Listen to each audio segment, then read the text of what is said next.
The arrival of Imperial allies in the Great War was a devastating blow from which the Republic never fully recovered. This was the second step in the Sith Emperor's master plan. Recent Republic strategic information reports proved that the rise of the Mandalorians was orchestrated by Imperial intelligence. We know extremely little about this shadowy organization, but Imperial intelligence operatives are clearly just as deadly as their Sith superiors.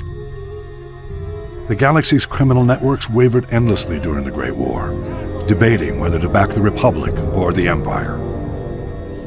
Although the Hutt cartels resented the Sith Emperor for not including them in his pre-war conspiracy, Imperial intelligence somehow blocked the Republic's efforts to win the Hutt's support. Scattered around the galaxy, Mandalorian mercenaries and bounty hunters faced the same choice as the Hutts. Some signed on with the Empire, but most remained independent.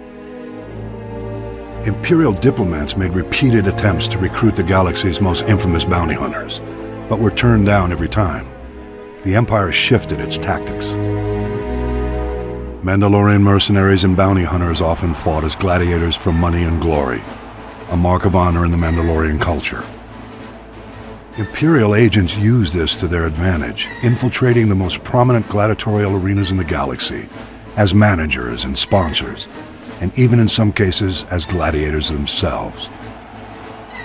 The Imperial agents singled out a proud young gladiator to be their pawn. This young gladiator had always fared well in the arena, but with his new Imperial allies, his rise was accelerated to unprecedented levels. Rigging arena fights is not unheard of, but Imperial agents brazenly sabotaged the entire system by drugging their champion's competition. None could stand against him. The whispers of Imperial agents became cheers in the arena.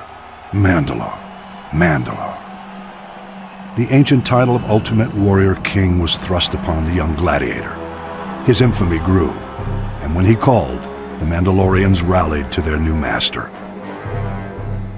The new Mandalore secretly served masters of his own, however. Imperial agents pulled their puppet strings, and the Mandalorian army blockaded the Hydian Way and challenged the Jedi. Though the blockade was eventually broken, the stage was set for the sacking of Coruscant and the uneasy truce which now paralyzes the Republic.